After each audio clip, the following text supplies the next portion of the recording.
शांत बज चुके हैं 7 और मैं हाजिर हूँ आपके सामने पॉलिटेक्निक के एक प्यारा सा सेशन को लेकर के। और इस सेशन में हम लोग चर्चा करेंगे केमिस्ट्री सब्जेक्ट का एक अद्भुत चैप्टर जिसका नाम है रेडियो एक्टिविटी और न्यूक्लियस एनर्जी यानी कि नाभिकीय ऊर्जा। साथियों, अगर आप पॉलिटेक्निक के सीरियस छात्र हैं, अगर आप चाहते हैं कि 2025 में आपका पॉलिटेक्निक क्वालिफाई हो जाए, तो साथियों आज ही हमारे चैनल से जुड़िए, क्योंकि इस चैनल पे जो है शुरू से लेकर अंत तक ले, यानी कि जब तक आपका एग्जाम नहीं हो जाता है तब तक जो होता है आपको इस चैनल के माध्यम से सारे सब्जेक्ट की तैयारी कराई जाएगी और समय रहते आपके सारे सिलेबस को खत्म किया जाएगा। और इसके अलावा हम लोग प्रीवियस ईयर के क्वेश्चन भी लगाएंगे। तो साथियों चलिए आज का क्वेश्चन शुरू करते हैं। आज का टॉपिक है जी, क्वेश्चन नहीं टॉपिक देखेंगे आज रेडियो सक्रियता और नाभिकीय ऊर्जा के बारे में। सबसे पहले आपको बताना है, आपको जानना है रेडियो सक्रियता के बारे में, ठीक है। तो चलिए रेडियो सक्रियता, रेडियो एक्टिविटी, इसको रेडियो सक्रियता के नाम से जानते हैं। रेडियो सक्रियता, रेडियो सक्रियता। साथियों रेडियो सक्रियता का खोज जो है 1896 ईस्वी में किया गया था। और किसके द्वारा किया गया था? तो हेनरी बैक्यूरेल द्वारा किया गया था, ठीक है। रेडियो एक्टिविटी के खोज जो है 1896 में हेनरी बैक्यूरेल द्वारा किया गया था। इसका डिफिनीशन हम लोग देखेंगे कि वैसा तत्व जो स्वतः अल्फा बीटा तथा गामा किरणों का उत्सर्जन, वैसा तत्व जो स्वतः अल्फा बीटा तथा गामा किरणों का उत्सर्जन करता है उसे रेडियो एक्टिव एलिमेंट कहते हैं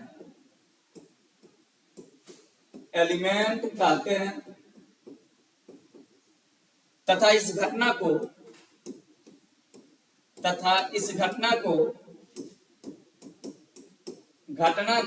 रेडियो एक्टिविटी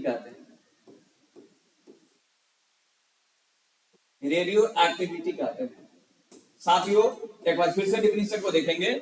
और जितने लोग भी इस बार पॉलिटेक्निक के एग्जाम देने वाले हैं, जो भी आपको थ्योरी पढ़ाया जाए, सबसे पहले कॉपी को आप लोग थ्योरी में लिखिए। थ्योरी को जो होता है कॉपी में लिखिए, क्योंकि आप जब भी इसका क्वेश्चन बनाएंगे तो बिना थ्योरी के सहायता से क्वेश्चन बनना मुश्किल होगी, ठीक है। तो इसको लिखना आप लोग बिल्कुल ना भूलेंगे जी। तो याद रखिएगा, वैसा तत्व जो स्वतः अल्फा बीटा तथा गामा किरणों का उत्सर्जन करते हैं उस पदार्थ को रेडियो एक्टिव एलिमेंट कहते हैं तथा इस घटना को रेडियो एक्टिविटी कहते हैं, ठीक है। यहाँ पे लिखेंगे एरो दे करके, रेडियो एक्टिव, रेडियो सक्रिय पदार्थ से प्रायः तीन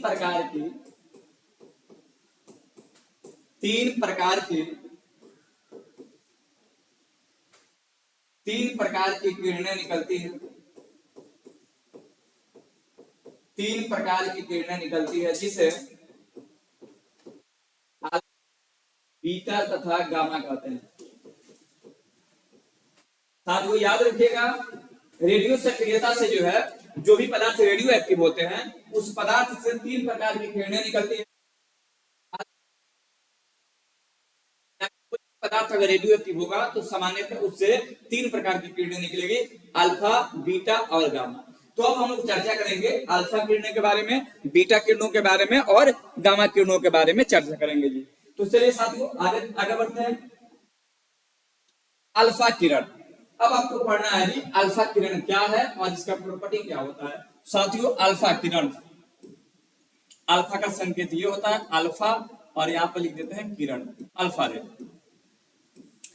सबसे पहले इसका डिफिनीशन देखेंगे, अल्फा किरण का डिफिनीशन क्या होता है, उसके बाद इसका फीचर की चर्चा करेंगे। तो इसका परिभाषा होता है कि वैसी किरण जो विद्युत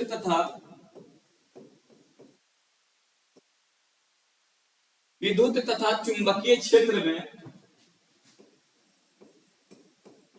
क्षेत्र में ऋणावेशित प्लेट की ओर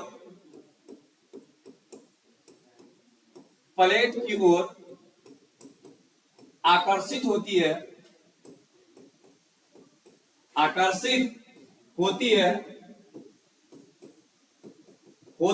उसे अल्फा किरण कहते हैं। अल्फा किरण कहते हैं। ठीक है, यानी कि अल्फा किरण का डिफिनेशन होता है कि वैसे आवेशित प्लेट की ओर आकर्षित होती है उसे अल्फा किरण कहते हैं। अर्थात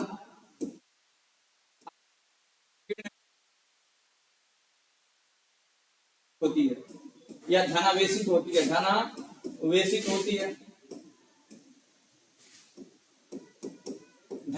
होती। इसकी तुलना हीलियम परमाणु से किया जाता है। हीलियम से की जाती है।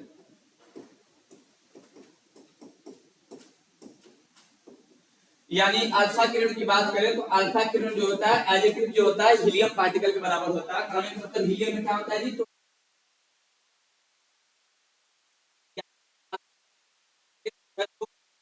द्रव्यमान 4 होता है। यानी अगर आपसे पूछा जाए कि आवेश कितना होता है जी अल्फा पे, तो अल्फा पे 2 यूनिट धनावेश होता है, प्लस होता है जी। और द्रव्यमान कितना होता है, तो हीलियम का द्रव्यमान होता है 4। हीलियम का द्रव्यमान कितना होता है, 4 होता है। और आवेश कितना होता है, 2 होता है। साथियों एक बार फिर से देखेंगे, अल्फा किरण वैसी किरणें जो विद्युत तथा चुंबकीय क्षेत्र में ऋणावेशित प्लेट की ओर आकर्षित होती है तथा अर्थात ये किरणें धनावेशित होती है और इसकी तुलना हीलियम पार्टिकल से किया जाता है, हीलियम परमाणु से किया जाता है। उसे हम लोग क्या कहते हैं जी, अल्फा किरण कहते हैं। यानी कि अल्फा जो है इसके बराबर होता है हीलियम।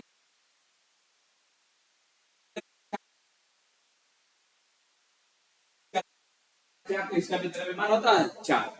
अब हम इसका फीचर जानेंगे कि अल्फा पार्टिकल में कौन कौन से गुण होते हैं। तो चलिए अब गुण की चर्चा होगी।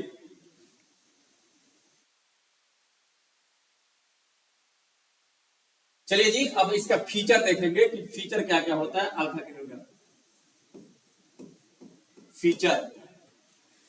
फीचर में पहला पॉइंट लिखेंगे कि इस पर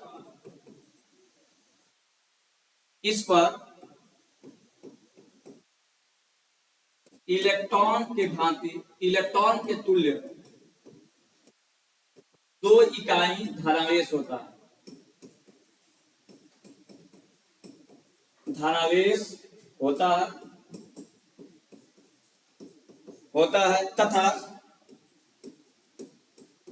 तथा इसका द्रव्यमान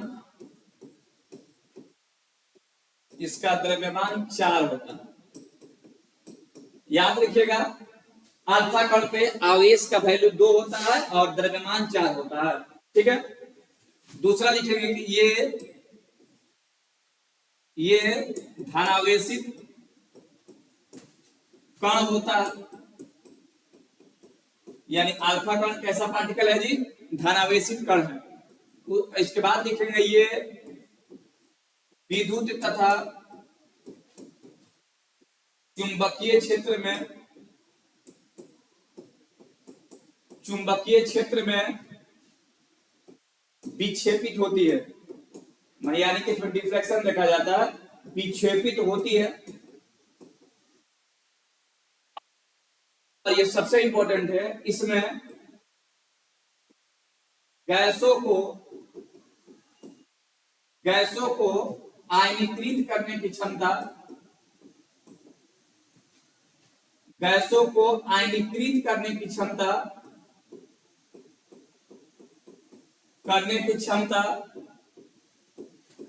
सबसे अधिक पाई जाती है, सबसे अधिक होती है। साथियों आपको याद रखना है कि अल्फा कण में गैसों को आयनीकृत करने की क्षमता सबसे ज्यादा होती है। साथियों ठीक हो, गैसों को आयनीकृत करने की क्षमता सबसे ज्यादा होती है। अगला पॉइंट देखिएगा, इसका वेग प्रकाश के वेग, इसका वेग प्रकाश के वेग की तुलना में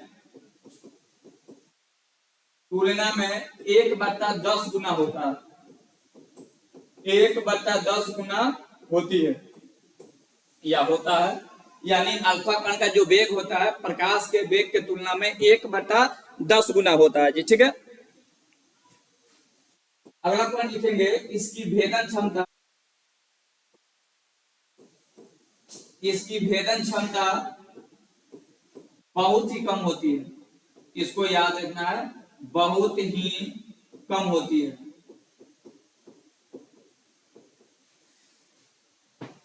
याद रखिएगा साथियों, अल्फा किरणों में जो है भेदन क्षमता यानी प्रकाश को आर पार करने की, सॉरी, किसी वस्तु को आर पार करने की क्षमता बहुत ही कम पाई जाती है, ठीक है। यानी सबसे कम जो होता है भेदन क्षमता सबसे कम अल्फा किरणों का ही होता है, ठीक है।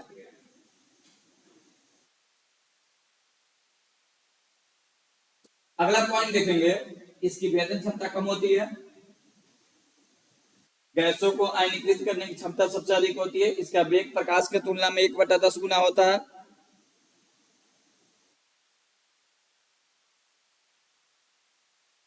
ये प्रतिदीप्त उत्पन्न करती है, उत्पन्न करती है।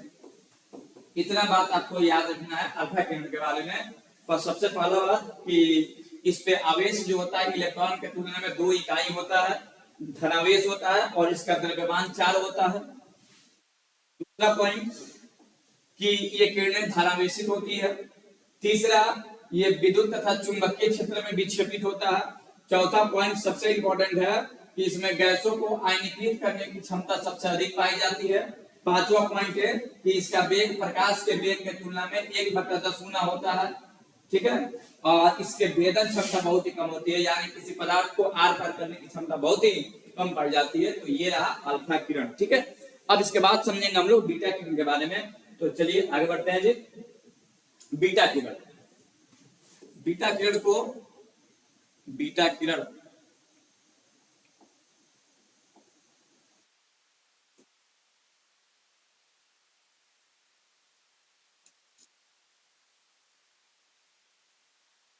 चलिए जी बीटा किरण के बारे में जानेंगे। बीटा किरण को ऐसे लिखते हैं, बीटा किरण। सबसे पहले इसका डिफिनीशन, उसके बाद इसके फीचर के बारे में जानेंगे। लिखेंगे कि वैश्विक किरण, वैश्विक किरण जो विद्युत तथा चुंबकीय क्षेत्र में, चुंबकीय क्षेत्र में धनात्मक, धनात्मक प्लेट की ओर, प्लेट की ओर आकर्षित होती है, आकर्षित होती है, उसे बीटा किरण कहते हैं, बीटा रे कहते हैं।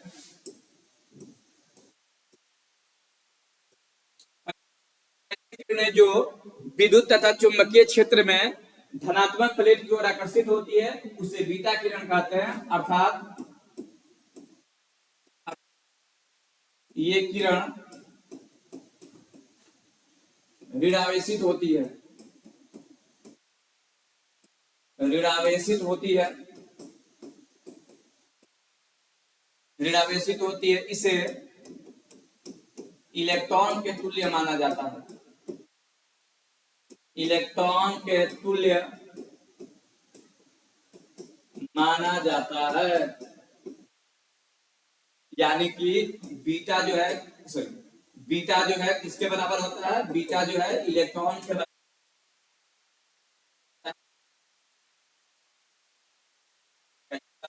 यानी आपसे पूछा जाए कि आवेश कितना होता है बीटा पर, तो बीटा पे आवेश होता है -1 इकाई होता है, ठीक है। और द्रव्यमान कितना होता है, तो द्रव्यमान होता है 0, ठीक है।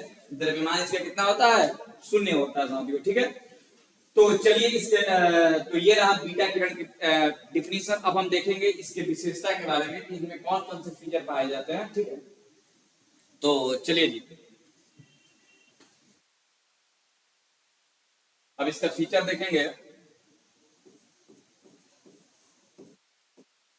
फीचर फीचर में क्या होता है, देखिए पहला पॉइंट सबसे पहले लिखेंगे कि ये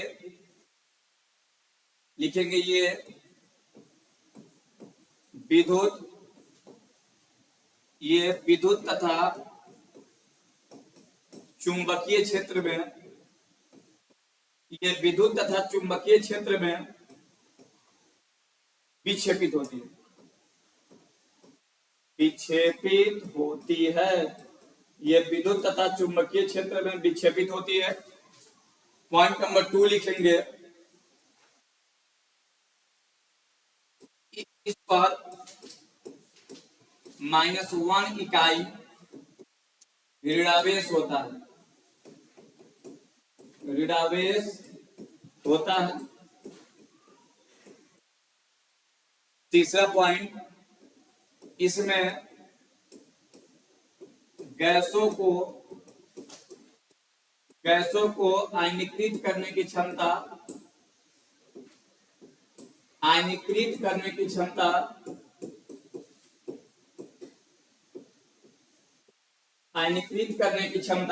यानी बीटा किरण में गैसों को आयनीकृत करने की क्षमता अल्फा कण से कम होती है, या अल्फा किरण से कम होती है।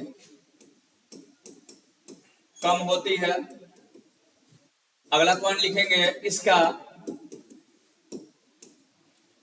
वेग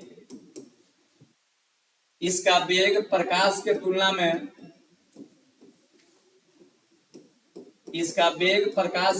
में 9/10 गुना होती है। इसका वेग प्रकाश के तुलना में 9/10 गुना होती है। और आखिरी पॉइंट लिखेंगे कि इसकी वेदन क्षमता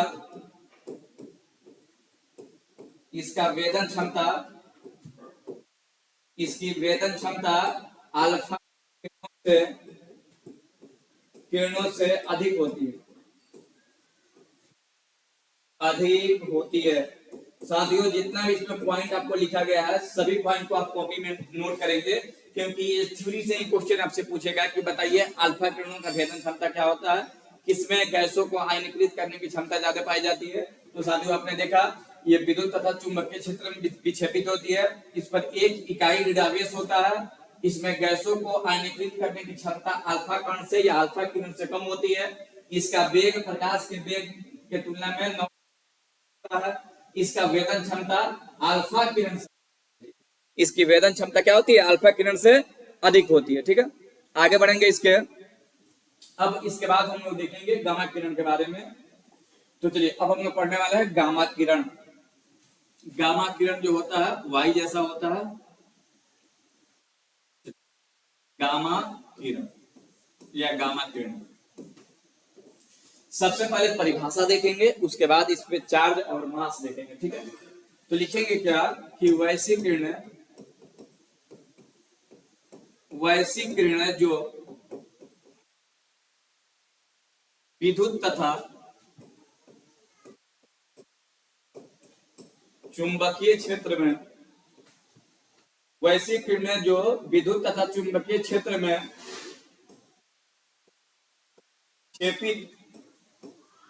वैश्विक किरणें जो विद्युत तथा चुंबकीय क्षेत्र में विक्षेपित नहीं होती है, उसे गामा किरण कहते हैं। लिखेंगे यह किरण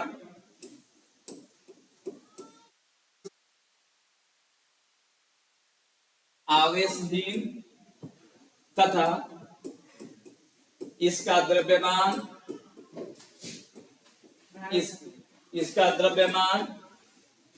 शून्य होता है। यानी गामा किरण की बात करें तो गामा किरण ऐसे होता है, ठीक है। यानी अगर आपसे पूछा जाए कि गामा किरणों पर आवेश कितना होता है, तो 0 होता है। और द्रव्यमान कितना होता है, तो द्रव्यमान होता है 0। ये रहा गामा किरण। आपसे कई बार एग्जाम में पूछा गया है जी कि बताइए कि आपसे पूछेगा कि निम्न में से कौन सी किरणें जो है विद्युत तथा चुंबकीय क्षेत्र में विक्षेपित नहीं होती है। तो कौन किरणें विक्षेपित नहीं होती है जी, गामा किरणें विक्षेपित नहीं होती है। तो इसका आंसर हो जाएगा गामा रे। ठीक है, इस पे आवेश होता है 0, जब आवेश नहीं होगा तो विक्षेपित कैसे होगी। और इसका द्रव्यमान होता है 0, यानी कि ये किसी पदार्थ में से निकल भी जाएगा तो उसके मास में कोई परिवर्तन नहीं होगा जी। ठीक है, चलिए अब आगे की थ्योरी देखते हैं। तो आपने देखा जी अल्फा बीटा गामा, तीनों का डिफिनेशन आप याद रखेंगे और तीनों का फीचर याद रखेंगे। तीनों से जो होता है 1 या 2 क्वेश्चन आपको एग्जाम में देखने को मिल जाएंगे, तो तीनों का फीचर आप याद रखेंगे। क्लियर, चलिए आगे बढ़ते हैं जी। अब अगला थ्योरी है न्यूक्लियर नाभिकीय अस्थायित्व। न्यूक्लियर स्टेबिलिटी का हिंदी होता है नाभिकीय अस्थायित्व।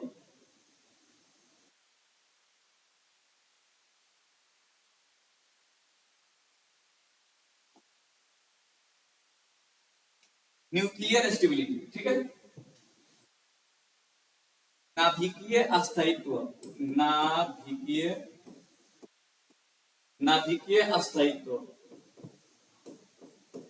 Nuclear stability. देखिएगा सबसे पहले समझेंगे कि न्यूक्लियर स्टेबिलिटी क्या होता है, नाभिकीय अस्थायित्व क्या होता है, और ये कहां से कहां तक इसका रेंज होता है, इसको समझेंगे। देखिएगा किसी भी तत्व का स्टेबिलिटी जो होता है नाभिकीय अस्थायित्व पर निर्भर करता है। कोई भी तत्व अस्थायी होगा कि नहीं होगा, कोई भी नाभिकीय अस्थायित्व कैसे निकालते हैं, तो नाभिकीय अस्थायित्व निकालते हैं N/P के रेशियो से, N/P के रेशियो से निकालते हैं। अगर इसका रेंज 1 से लेकर 1.6 के बीच आता है तो हम कहते हैं कि वह नाभिक अस्थायी होगा। अगर इसके बाहर आएगा यानी कि इससे कम या इससे ज्यादा आएगा तो नाभिक जो है अस्थायी नहीं रह पाएगा। ठीक है, N का मतलब होता है न्यूट्रॉनों की संख्या, न्यूट्रॉनों की संख्या, ठीक है, और P जो होता है प्रोटॉनों की संख्या, प्रोटॉनों की संख्या। ठीक है, यानी किसी भी नाभिक का अगर अस्थायित्व आपको चेक करना है तो न्यूट्रॉन और प्रोटॉन का रेशियो निकालेंगे। अगर इसका रेंज एक से लेकर के 100 के बीच आएगा तो लिखेंगे नाभिक अस्थायी होगा। क्या लिखेंगे जी, नाभिक अस्थायी होगा। नाभिक अस्थायी के लिए N/P का रेंज 1 से 1.6 के बीच होना चाहिए। कितना होना चाहिए जी, 1 से लेकर के 1.6 के बीच होना चाहिए न्यूक्लियर स्टेबिलिटी का वैल्यू। ठीक है, चलिए आगे बढ़ते हैं। अगला टॉपिक है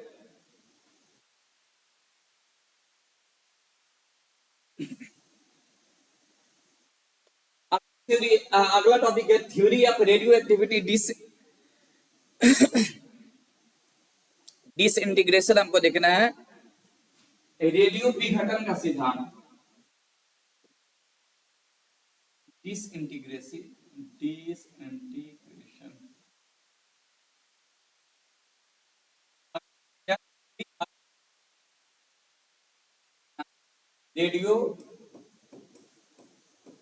रेडियो सक्रियता के विघटन का सिद्धांत, विघटन का सिद्धांत।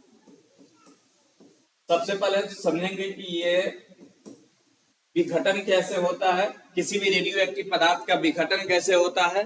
ठीक है, और इसमें अल्फा बीटा गामा किरणों का रोल क्या होता है। देखिएगा कोई भी लिखेंगे कि किसी रेडियो सक्रिय पदार्थ से अल्फा कमा बीटा तथा गामा किरणों का उत्सर्जन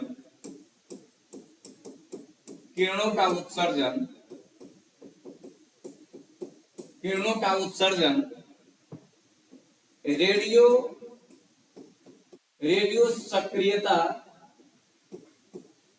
सक्रियता के विघटन का सिद्धांत कहलाता है। विघटन का सिद्धांत कहलाता है। विघटन का सिद्धांत कहलाता है। ठीक है, यानी एक बार फिर से देखेंगे जी कि किसी रेडियो सक्रिय पदार्थ से अल्फा बीटा गामा किरणों का उत्सर्जन जो है रेडियो सक्रियता का सिद्धांत कहलाता है। ठीक है,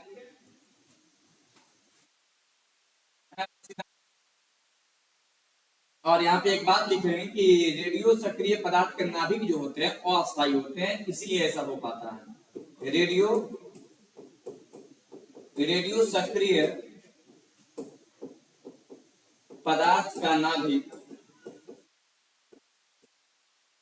अस्थायी होता है, अस्थायी होता है। साथियों, आपको ये जान लेना है कि रेडियो सक्रिय जो होता है उसके नाभिक अस्थायी होता है, और जब भी किसी रेडियो एक्टिव सक्रिय पदार्थ से जब अल्फा बीटा गामा किरणों का उत्सर्जन होता है तब वो पदार्थ जो है किसी अन्य पदार्थ में विघटित हो जाती है, और इसी को हम लोग कहते हैं रेडियो सक्रियता के विघटन के सिद्धांत। यूं समझिएगा, जैसे मान लीजिए कि कोई पदार्थ है, इसमें से अल्फा एक किरण निकल जाती है, तो अब ये पदार्थ एक से नहीं होगा, अब ये पदार्थ वाई में कन्वर्ट हो जाएगा। ठीक है, अगर इसकी परमाणु संख्या यहाँ पे ए है, अगर इसका द्रव्यमान यहाँ पे बी है, तो यहाँ पे द्रव्यमान B-4 हो जाएगा। ठीक है, क्योंकि अल्फा किरणों का आवेश होता है 2 और द्रव्यमान होता है 4। यानी किसी भी रेडियो सक्रिय पदार्थ अल्फा बीटा तथा गामा किरणों का उत्सर्जन होकर के उससे अन्य भागों में परिवर्तित हो जाना क्या कहलाता है जी? रेडियो सक्रियता का विघटन का सिद्धांत कहलाता है। ठीक है, तो अब हम समझेंगे कि विघटन होता कैसे है। ठीक है, अब हम एक एक करके समझेंगे कि अल्फा इमिजन कैसे होता है, बीटा इमिजन कैसे होता है, और गामा इमिजन कैसे होता है। तो अब हम लोग समझने वाला है अल्फा इमिजन। इससे क्वेश्चन पूछा जाता है जी, लिखेंगे किसी रेडियो सक्रिय पदार्थ से एक अल्फा किरण के उत्सर्जन से उसके आवेश में 2 इकाई तथा द्रव्यमान में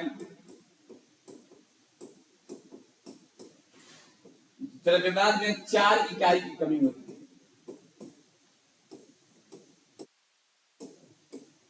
होती है। एक बार फिर से समझिएगा अल्फा इमिजन क्या होता है। जब भी किसी रेडियो सक्रिय पदार्थ से एक अल्फा कण निकलेगा तो उसके परमाणु संख्या में यानी आवेश में 2 की कमी होगी और द्रव्यमान में 4 की कमी होगी जी। ठीक है, जैसे कि एक क्वेश्चन समझते हैं, यहाँ पे एक एग्जांपल देखिएगा, यूरेनियम 92-238। ठीक है, यूरेनियम 92-238 में एक अल्फा किरण निकल रही है। ठीक है,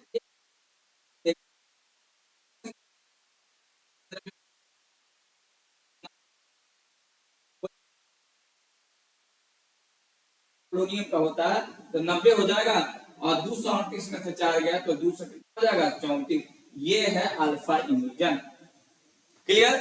एक बार फिर से इस क्वेश्चन को समझेंगे। अल्फा इमिजन में क्वेश्चन जो है इस टॉपिक से बहुत आपके एग्जाम में आते हैं, तो एक और क्वेश्चन इसमें समझने का प्रयास करेंगे। आइए जी अगला क्वेश्चन देखते हैं। जैसे कि मान लेते हैं कि आपके पास कोई पदार्थ है X, ठीक है, और इसका द्रव्यमान है मान लेते हैं कि 80 है, और ये है 184। ठीक है, 182 है मान लेते हैं, और यहां से 2 अल्फा कण निकल रहा है, 2 अल्फा कण निकल रहा है। पूछेगा बताइए ये पदार्थ क्या होगा, तो सबसे पहले तो ये पदार्थ वायु हो जाएगा, पदार्थ बदल जाएगा, विघटित हो जाएगा।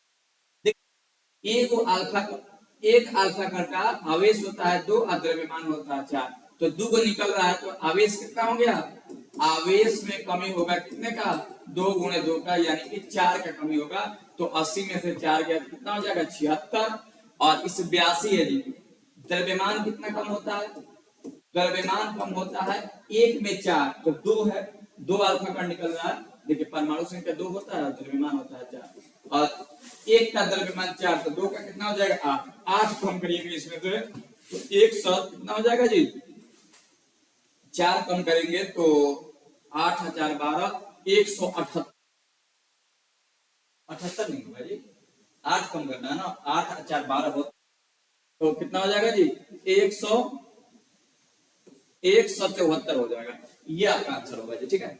यानी कि जब याद रखिएगा, जब भी किसी पदार्थ से एक अल्फा कण निकलेगा तो आवेश में 2 कमी होगी और द्रव्यमान में 4 की कमी होगी, ठीक है।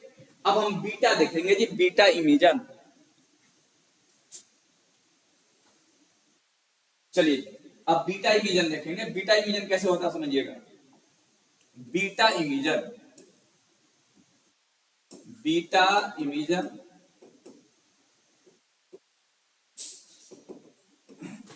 किसी रेडियो एक्टिव पदार्थ से एक बीटा कण के उत्सर्जन से उसके आवेश में एक की वृद्धि, आवेश में एक की वृद्धि तथा द्रव्यमान अपरिवर्तित रहता है। द्रव्यमान अपरिवर्तित रहता है, अपरिवर्तित रहता है। याद रखिएगा साथियों कि जब भी किसी पदार्थ से एक बीटा किरणें निकलेगी, एक बीटा किरणें जब निकलती है तो उसके आवेश में एक की वृद्धि हो जाती है तथा द्रव्यमान अपरिवर्तित रहता है।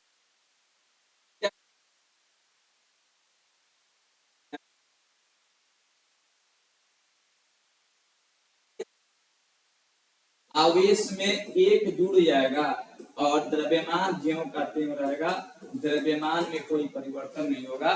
क्यों नहीं होगा? क्योंकि इसका द्रव्यमान होता है शून्य होता है, ठीक है। तो चलिए एक क्वेश्चन देखते हैं। एक क्वेश्चन यहाँ पे देखिएगा, यहाँ पे है थोरियम, ठीक है। 90 और 234, 90 है और 234 है। इसमें से एक बीटा किरण निकल रहा है, एक बीटा किरण निकलेगी। जब इसमें से एक बीटा किरण तो होगा क्या साथियों, इसका देखिए तो इसमें एक जुड़ जाएगा, यानी ये हो जाएगा पीए हो जाएगा और इसका परमाणु संख्या हो जाएगा 91। आवेश इसको बोलते हैं या परमाणु संख्या बोलिए, ठीक है, ये वाले को। और द्रव्यमान 234 का 234 होगा, यानी कि बस संख्या में एक बढ़ जाएगा। बीटा किरण निकलने से संख्या में एक बढ़ जाता है जी, ठीक है। किसमें एक परिवर्तन होता है? संख्या में एक परिवर्तन होता है, ठीक है। तो एक परिवर्तन होता है। एक और क्वेश्चन देखिएगा, जैसे मान लेते हैं कि कोई तत्व ए है और इसका परमाणु संख्या जो है 74 है और द्रव्यमान 154 है, ठीक है। और इसमें कह देगा कि 2 बीटा किरणें निकल रही है, 2 बीटा किरणें। तो 2 बीटा किरणें निकलेगी, एक निकलता तो परमाणु संख्या में एक बढ़ता और 2 निकल रहा तो 2 बढ़ेगा। तो ए से ये बी हो जाएगा और 74 से कितना हो जाएगा, 76 हो जाएगा और 154 का 154, द्रव्यमान में कोई परिवर्तन नहीं होगा। इस प्रकार से बीटा इमीजन होता है, ठीक है। अब हम समझेंगे गामा इमीजन के बारे में। तो यहाँ से बीटा किरणें निकल रही है। अब समझेंगे गामा इमीजन के बारे में, गामा उत्सर्जन। गामा उत्सर्जन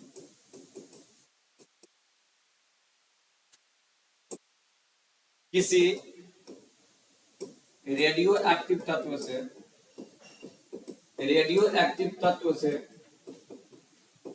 गामा किरण के उत्सर्जन से उसके आवेश तथा द्रव्यमान में कोई परिवर्तन नहीं होता, कोई परिवर्तन नहीं होता, होता क्योंकि गामा किरण आवेशहीन होती है।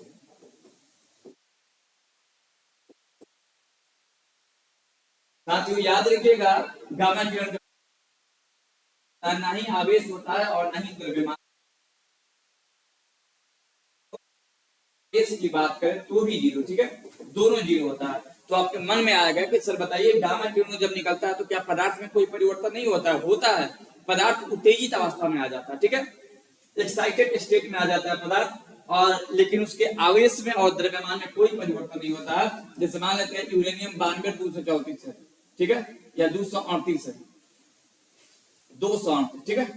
तो आपसे कहेगा कि बताइए कि इसमें से 5 गामा किरण निकल रही है, 5 गामा किरण, तो क्या होगा? तो ये यूरेनियम का यूरेनियम ही होगा, ठीक है। इसके परमाणु संख्या और द्रव्यमान संख्या में कोई परिवर्तन नहीं होने वाला है।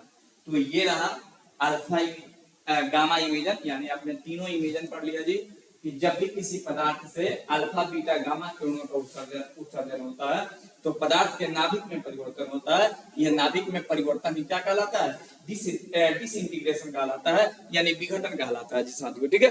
तो चलिए अब आगे देखते हैं अगला नियम। अब अगला नियम आप पढ़ने वाले हैं। इसमें अगला नियम है सोडी ग्रुप डिस्प्लेसमेंट लॉ।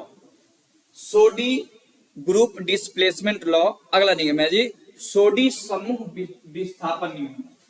सोडी समूह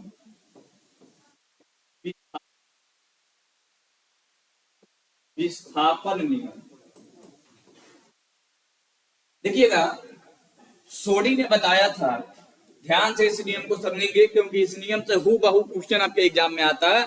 सोडी समूह विस्थापन नियम क्या होता है? सोडी ने बताया था कि किसी भी रेडियो एक्टिव तत्व से, किसी भी रेडियो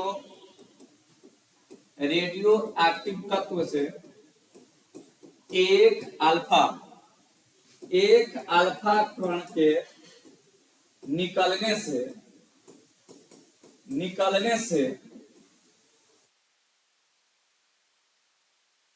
उस तत्व की आवर्त सारणी में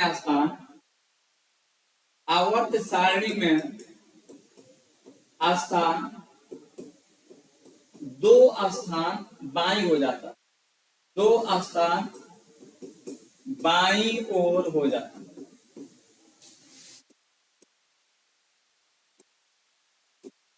क्लियर?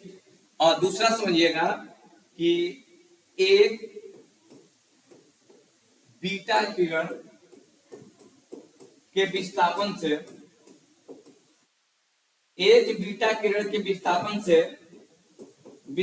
से वह तत्व आवर्त सारणी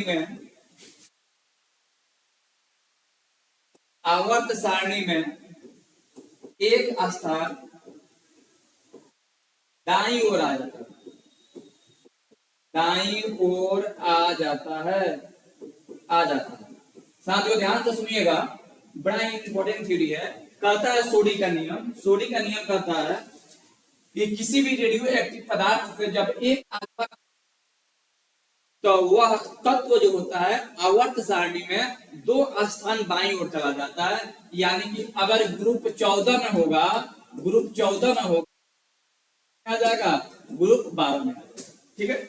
और इसको समझिएगा, अगर किसी तत्व से एक बीटा किरण निकल रही है तो अगर वह तत्व 15 में आता है तो वह तत्व अब किस रूप में आने लगेगा? 16 में आने लगेगा, ठीक है। यानी एक स्थान दाईं हो जाता है, बीटा निकलने स्थान दाईं ओर हो जाता है, ठीक है। तो इस तथ्य को ध्यान से समझिएगा। सोडी ने बताया था कि किसी भी तत्व केवल में है अल्फा और बीटा किरणों के निकलने से उसके स्थान में परिवर्तन होता है। यानी अगर एक अल्फा किरण निकलेगी तो 2 स्थान बाईं ओर आ जाएगा। बाईं का मतलब होता है पीछे की ओर आ जाएगा। अगर पहले ग्रुप 14 में होगा किसमें आ जाएगा? 12 में आ जाएगा, ठीक है। अगर दूसरा नियम बताया था कि अगर किसी तत्व से एक बीटा किरण निकल रही है तो बीटा किरण निकलने से अगर वह आवर्त सारणी में ग्रुप 15 में होगा तो ग्रुप 16 में आ जाएगा। यानी एक स्थान आगे चल जाएगा और इसमें 2 स्थान पीछे आ जाएगा। 2 स्थान पीछे हो जाएगा और इसमें निकलने से एक स्थान आगे हो जाएगा। साथियों तो एक एग्जाम्पल आपके सामने है, पोलोनियम है जी। तो एक एग्जाम्पल आपके सामने पोलोनियम, ये ग्रुप 16 में पाया जाता है। ग्रुप 16 में माने 6 समूह ए इसको लिखते हैं, समूह ए में पाया जाता है। लेकिन जैसे इसमें से एक अल्फा किरण निकलती है, एक अल्फा किरण निकलने से इसका परमाणु संख्या 84 और द्रव्यमान 214 होता है। लेकिन जैसे ही एक अल्फा किरण निकलती है, ये 4 समूह में आ जाता है। 4 6 से किस में आ जाता है? 4 में आ जाता है। क्लियर? उसी प्रकार से पीबी की बात करें तो पीबी जो है 4 समूह में पाया जाता है।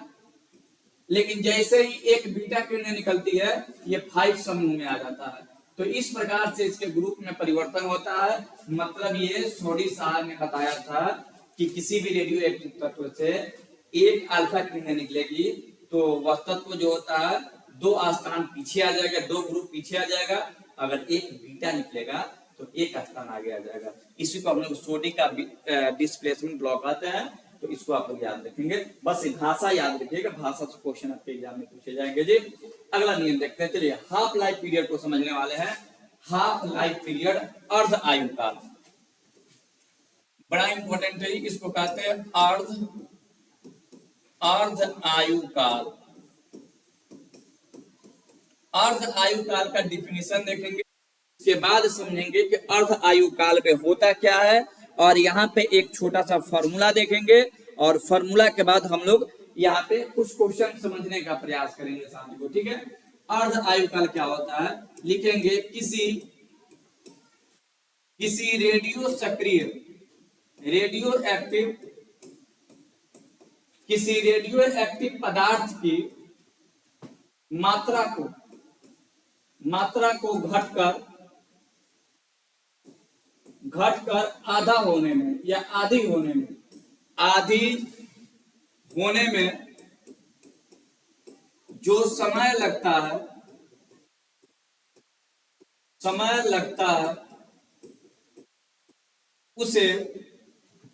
उसे क्या कहते हैं जी? उसे हाफ लाइफ पीरियड कहते हैं, यानी उसे अर्ध आयु काल कहते हैं। अर्ध आयु काल कहते हैं, इसे अर्ध आयु काल कहते हैं। इसे T1/2 से सूचित किया जाता है।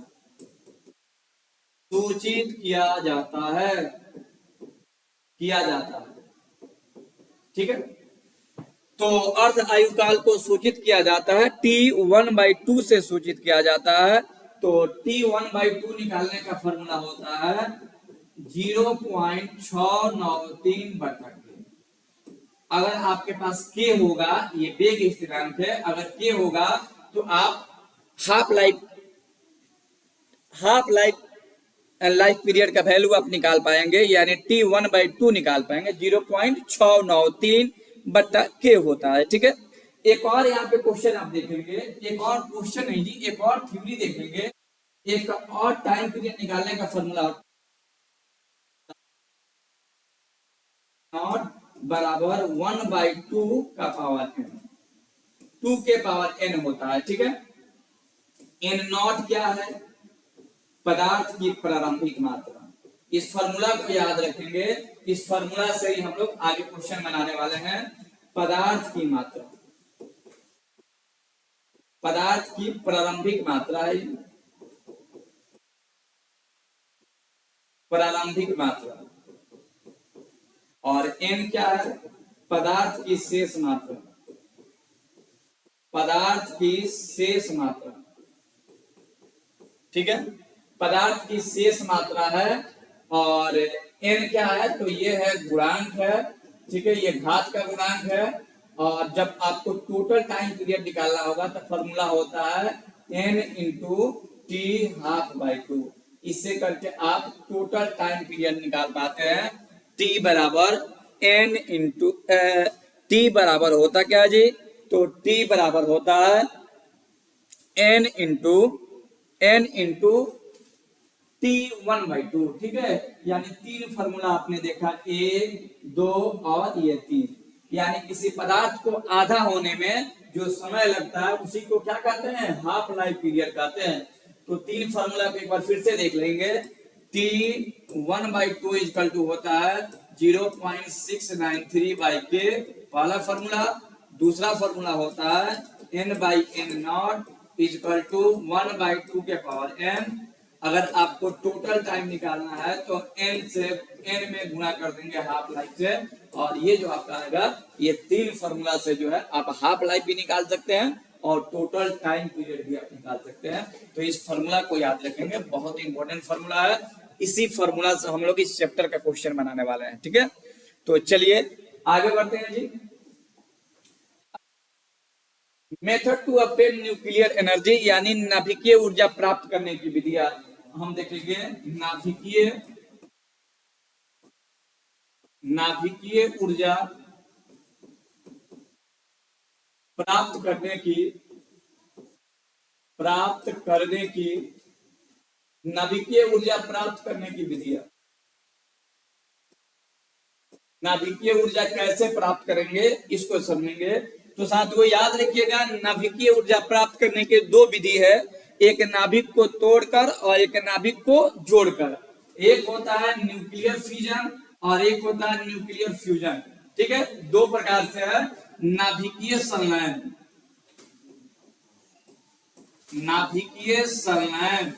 नाभिकीय फिजन। फिजन का मतलब होता है टूटना, यानी विखंडन हो जाएगा। नाभिकीय विखंडन, न्यूक्लियर फिजन यानी कि नाभिकीय विखंडन।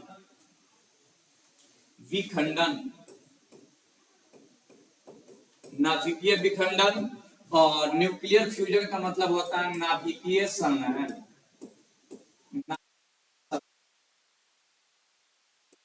देखिएगा, नाभिकीय विखंडन में क्या होता है इसको समझेंगे 1 बाय 1 करके, उसके बाद हम लोग आगे बढ़ेंगे।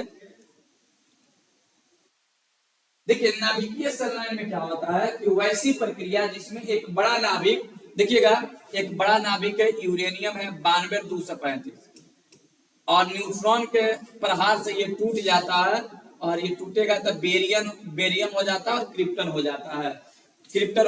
और फिर यहाँ पे न्यूट्रॉन प्राप्त होता है और बहुत मात्रा में एनर्जी प्राप्त होती है। यानी कि नाभिकीय विखंडन में क्या होता है कि वैसी प्रक्रिया जिसमें एक बड़ा नाभिक 2 या 2 से अधिक छोटे छोटे नाभिकों में टूट जाता है, और नाभिकीय संलयन में क्या होता है कि ये निर्माण करता है जी, ठीक है, एक बड़े नाभिक का निर्माण करता है।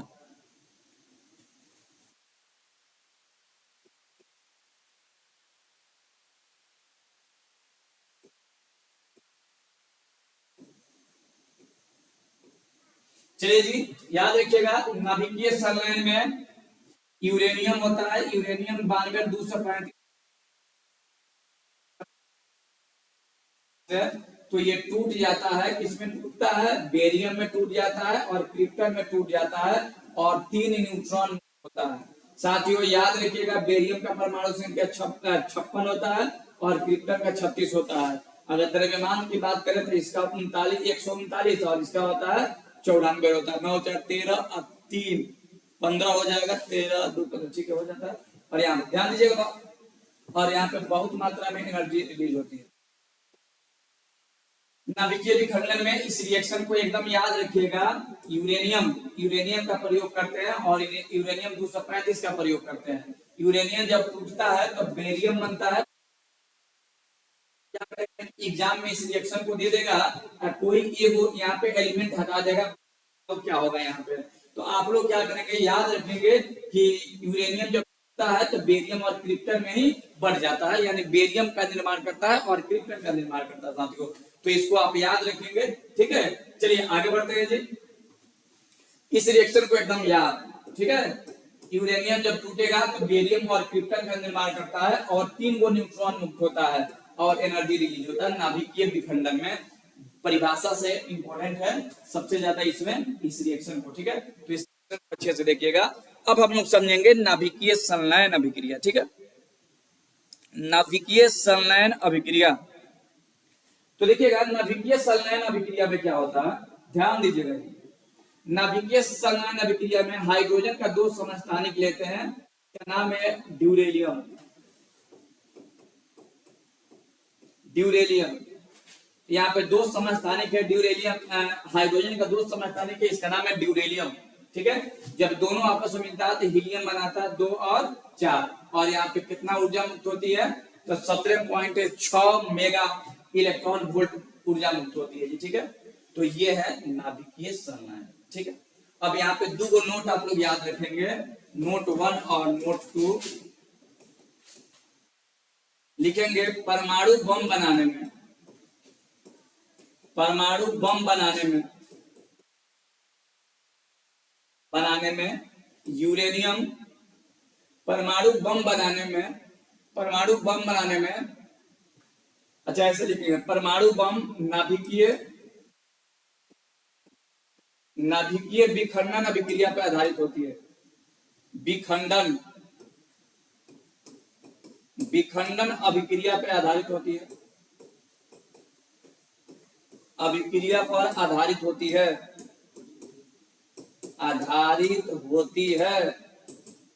साथियों याद रखना है कि परमाणु बम किस सिद्धांत पर कार्य करता है, तो नाभिकीय विखंडन सिद्धांत पर काम करता है। और दूसरा याद रखिएगा हाइड्रोजन बम या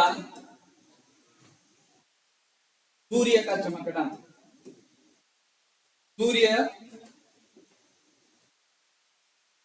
हाइड्रोजन बम या सूर्य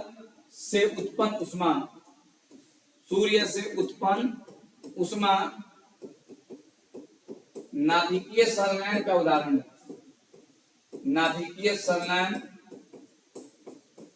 का उदाहरण साथियों आपको याद रखना है कि परमाणु बम जो है नाभिकीय विखंडन अभिक्रिया पर आधारित होती है, और हाइड्रोजन बम या सूर्य से जो ऊर्जा प्राप्त होती है वो किस पे आधारित होती है, तो नाभिकीय संलयन पे आधारित होती है, नाभिकीय संलयन पे आधारित होती है। तो चलिए नेक्स्ट थ्योरी देखते हैं, इसको आप लोग अच्छे से समझिएगा। इसका रिएक्शन और ये दोनों रिएक्शन आपसे एग्जाम में पूछा जाएगा, और ये दोनों नोट इंपॉर्टेंट है, दोनों को याद रखिएगा। चलिए अगला थ्योरी देखते हैं जी। अगला थ्योरी में हम लोग पढ़ेंगे use of radio isotope, radio सक्रिय समस्थानिकों का उपयोग। ठीक है, लिखेंगे रेडियो सक्रिय समस्थानिकों का उपयोग, समस्थानिकों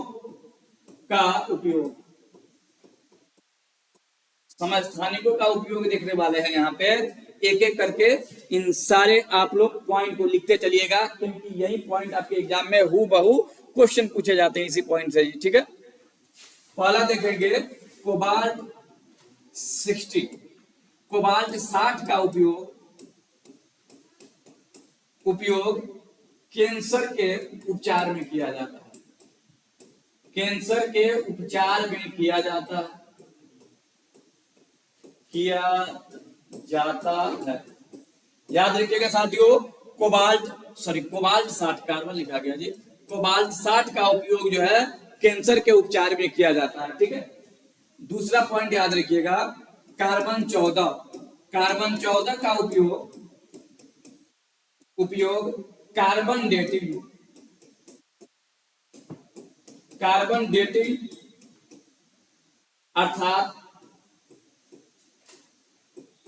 अर्थात किसी पुराने पदार्थों के उम्र ज्ञात करने में किया जाता है,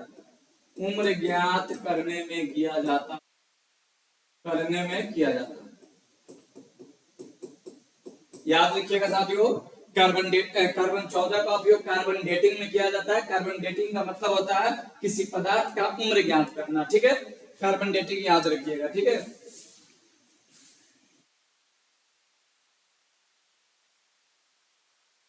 आयोडीन 131 का उपयोग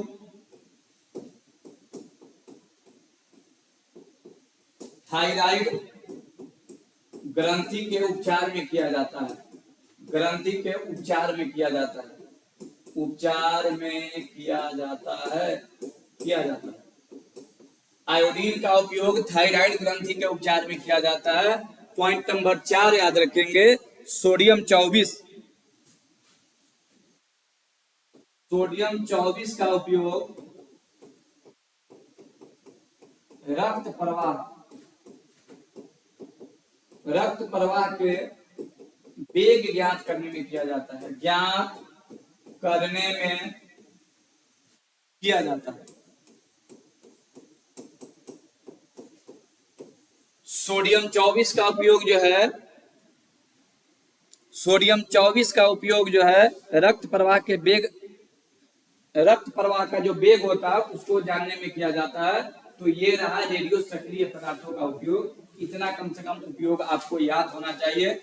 कोबाल्ट 7, कार्बन 14, आयोडीन 131 और सोडियम 24, इसको याद रखिएगा। इसके अलावा कुछ हम और नोट लिखवा देते हैं, उसको भी याद रखना है, ताकि इसी नोट से क्वेश्चन जब आपके एग्जाम में आए तो आपको बनाने में किसी प्रकार का कोई दिक्कत ना हो। ठीक है, चलिए 3-4 और हम नोट देखेंगे, समझिएगा जी। अब यहाँ पे नोट, अब ये पॉइंट नहीं है, कुछ इस चैप्टर का नोट लिखवा रहा है, देखिएगा। यूरेनियम 235, यूरेनियम 235 का उपयोग नाभिकीय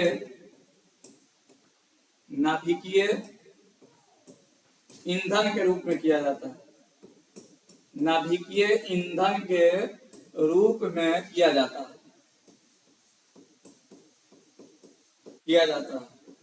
याद रखिएगा साथियों, यूरेनियम 235 का उपयोग नाभिकीय ईंधन के रूप में किया जाता है। ठीक है, नाभिकीय ईंधन के रूप में किया जाता है। 2 नंबर याद रखिएगा, ग्रेफाइट या D2O, D2O का उपयोग विबंधन के रूप में किया जाता है। ये सब पॉइंट से क्वेश्चन आपके एग्जाम में आते हैं। ग्रेफाइट या D2O का उपयोग विबंधन के रूप में किया जाता है,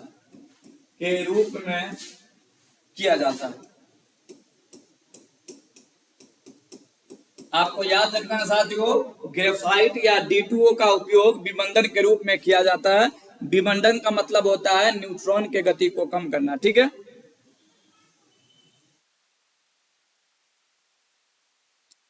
अगला पॉइंट लिखेंगे केडियम CD, केडियम या बोरॉन, बोरॉन के छड़ों का उपयोग, बोरॉन के छड़ों का उपयोग, बोरॉन को बी कहते हैं, बोरॉन के छड़ों का उपयोग अभिक्रिया को नियंत्रित करने के लिए किया जाता है। अभिक्रिया को नियंत्रित करने के लिए किया जाता है। नियंत्रित करने के लिए किया जाता है। ठीक है, तो याद रखिएगा, केडियम या बोरॉन के छड़ों का उपयोग जो होता है किसके लिए किया जाता है? अभिक्रिया को नियंत्रित करने के लिए किया जाता है। और एक पॉइंट देखिएगा, द्रवित सोडियम,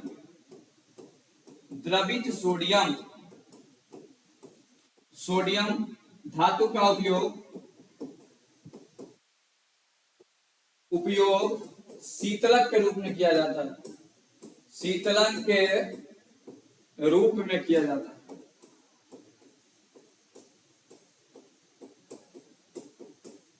तो इस बात को आप लोग याद रखिएगा, जितने भी पॉइंट लिखवा गया पॉइंट नंबर 4, इसको भी याद रखना है। तो साथियों, इस चैप्टर में जो भी आप लोग टॉपिक पढ़े हैं, ताकि अगले क्लास में जब इसका क्वेश्चन आंसर लेकर आए तो आपको किसी प्रकार का दिक्कत ना हो। साथियों, अगर अभी तक आप लोग चैनल पर बने हुए हैं, सब्सक्राइब नहीं किया हो तो सब्सक्राइब करना ना भूले और वीडियो को लाइक करना बिल्कुल ना भूले। तो इस वीडियो में इतना ही, मिलते हैं नेक्स्ट वीडियो में।